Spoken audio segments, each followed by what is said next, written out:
Has anyone ever told you that you need to get rid of your fear? Hello and welcome back to Reality Switch Coaching. My name is Juhong and I'm an authentic reality architect as well as a master NLP practitioner. In today's video, we're going to be looking at that statement and how it's destroying your relationship with fear and then what it's causing you to miss out on. So let's go ahead and jump into our darkness and shine your light. So, where does your fear come from? Fear really is just a survival instinct, right? And unfortunately, our brains haven't developed yet enough. So it still thinks that when someone tells you that your hair is messy or that, maybe that last conversation you had with that person, it didn't really go so well, your mind immediately goes to, oh my gosh, our life is in danger right now. And maybe something that nobody's ever told you is that a fear of heights, a fear of loud noises, things like that actually can be pretty normal. And when I talk about fear in those moments, it's not necessarily this like death gripping fear. It's just that if there's a loud noise, like, oh, I'm gonna be more cautious. Or if maybe I'm going to the Grand Canyon or something, and instead of going to the edge and I can look straight down, maybe that's not the safest thing to do, right? So when I talk about fear, that's really the fear that I'm talking about. And then with these fears, they tend to get reinforced when we're actually going through life and having traumatic experiences. Also, side note, traumatic doesn't just mean all of the like really intense things that happen in your life. It can be as simple as something where maybe you got laughed at for messing up a word in some play or in a speech that you gave. According to the Oxford Dictionary, traumatic means emotionally disturbing or distressing. And I would bet that in your life, you can probably find a lot of things that were emotionally distressing or disturbing. One thing to really understand is that there are different types of trauma and different levels of trauma. And when we see other people handle their fears in an unresourceful way, that actually reinforces this idea that, oh my gosh, this is actually life or death. For example, let's say you're just watching someone or you're hanging out with a friend, you see them scroll through social media and they see pictures of all these beautiful people and they just go, oh, man, I'll never be able to be like this. And you just see it in their body and you see it modeled right there for you that, oh my gosh, I should be afraid that I'm never going to be like this. And what are people going to think? And all of these things, because as humans, you may not even be aware that this is happening, but you're picking up on all of these little cues. Like your unconscious mind is analyzing the other person that you're with and seeing how they're handling the situation. And when they are not modeling a healthy way of maybe looking at social media or whatever the case is, you start to take that and believe that as well, because you don't really have, until now, a filter to really say, hey, you know what? Maybe that's not really life or death. Like, it would be fine. I like the way I am. I like the way I look, whatever, blah, blah, blah, all those things. Or even imagine maybe as a kid watching your parents go through some struggle or have some fear and not be able to actually handle it in a resourceful way while they're just being their most excellent selves, which again is just people doing the best with what they know.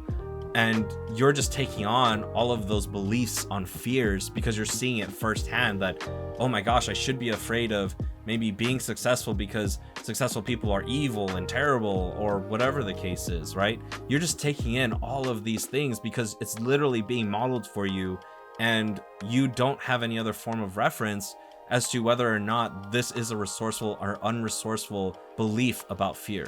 So really, just to recap this point, your fear is a survival instinct, right? That's where it starts. And then as you go through life, you experience traumatic experiences, things are being modeled for you as far as what beliefs you need to have about fear, as far as when it gets to the social things, right? That stuff just really sends you into this deep, dark spiral of negative and unresourceful beliefs about what your fear is. So powerful question number 2. How could your fear serve you better? So now that we know that fear is really just this indicator to us, let's see how we can actually take that fear and that indicator and make it work for us. Another great question to ask yourself is that what is your mind really working to protect you from by giving you this fear in the moment? Let's say, for instance, when I wanted to start this YouTube channel, obviously there were some fears, right? And when I asked myself this question, I realized that really what I was trying to protect myself from was the rejection. What if nobody would watch? What if I never make it? What if blah, blah, blah, all of those things, right? And let's say I had given into that fear, then you wouldn't be watching this video right now or any of the other amazing content that I've created, or I wouldn't have been able to reflect on these topics like how I have been able to by making these videos. And really, when I kind of think about it, I feel like a really great analogy is fear is like that overprotective parent that is just trying to shelter you from all of the things, because at the end of the day, your fear doesn't want you to get hurt, right? It wants to save you from the chaos and the craziness and the hurtful people out there and the hurtful things that could be said, but then you'll never really have the chance to grow.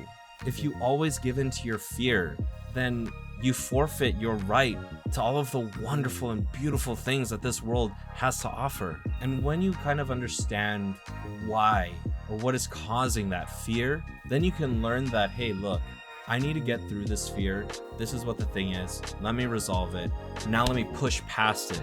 So that way I can actually get to the other side of essentially your comfort zone and you can start to grow, right? So really, I mean, your fear could probably serve you better by just you realizing that, hey, this might be an indicator that I'm about to have some amazing success, or I'm about to do something that is going to change the world. Well, your world, at least, for sure. And when you start pushing past those fears, right, really resolving and then moving past into that wonderful unknown thing where all of your dreams and all of the beautiful, fulfilling stuff that you want in your life lives and thrives.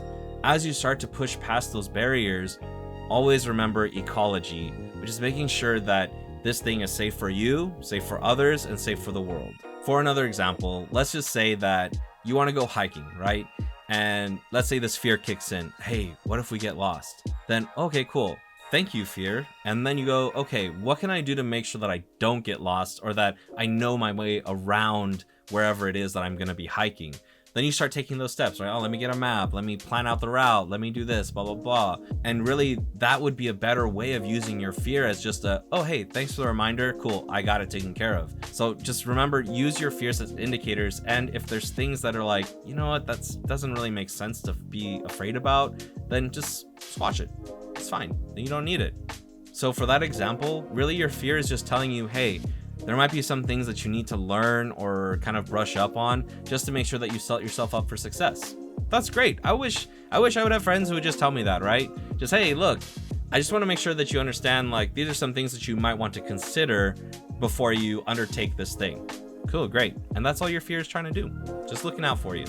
So just to recap, make sure that you're using your fear intentionally and understanding that it's just an indicator to you whether or not you need to maybe take a step back or stop where you are, look around at your surroundings, figure some things out, or if, hey, you know what, I'm good, we can move forward.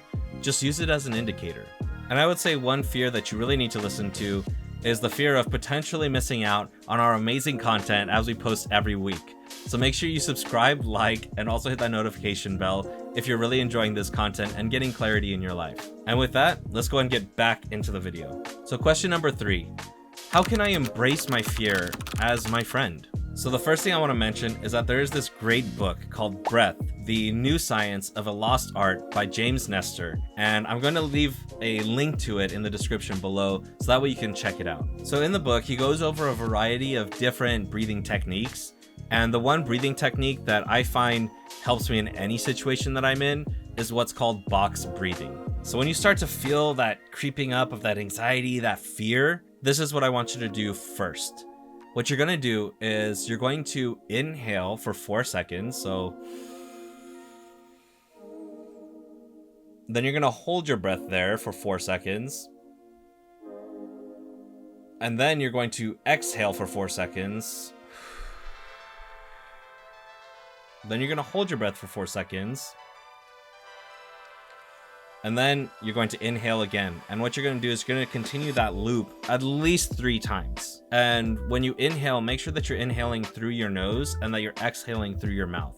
I actually tried this to bring down my blood pressure one time. I was at the doctor's office and my blood pressure was kind of high. And so I was like, you know what? Hold on. I was like, give me like 12 seconds. And just doing 1 round of box breathing already brought my blood pressure down significantly into my normal range. And I think that it just what breathing really does is it makes you stop and focus on something else that's not whatever is in your immediate attention, right? And so you really have to take that pause in order to breathe intentionally. So this box breathing, what it's going to do is actually, it's going to put you into your parasympathetic nervous system, which is basically your peace system. And another thing that can really help is exercise. I mean, you hear it all the time that, hey, you know, maybe if you're feeling a little angry or whatever the case is, just go maybe do some light workouts. And really the way this works is that all of your emotions are energy in your body. And if you have no way of getting that energy out of you, then it's gonna find somewhere in your body to hide and potentially cause some dis-ease. So I would say maybe try to find some light exercises that you can do in the comfort of your home or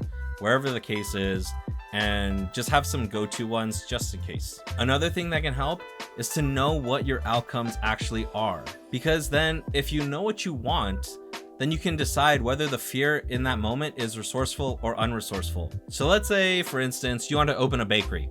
Boom, fear. And you start to have this fear of, man, I don't know if people are even gonna want to eat the stuff that I'm gonna bake. Then you would just ask yourself, well, if my intention is to open a bakery, is this fear that people won't like my baked goods resourceful or not? Well, I mean, it depends, right? It could be resourceful, it could be unresourceful. Let's say for this example, we're gonna say that this one actually is resourceful. And so what then you could do is go, okay, I'm worried people won't like my stuff. What can I do? Oh, you know what I could do? Let me invite some family and friends over and I'll make them some cakes or pastries or something like that. Then once you do that thing, now you have the feedback, you've gotten some great critiques on some of your baked goods. Now you have a little more confidence, right? Now you have a little bit more of the learnings that you needed to get in order to overcome this fear, in order to heal this fear, right? And so in that moment, hey, that fear actually could have been good, because that way now it's kind of got you in check where you're not just, oh my gosh, yeah, I just want to open a bakery and not thinking about any of the other things.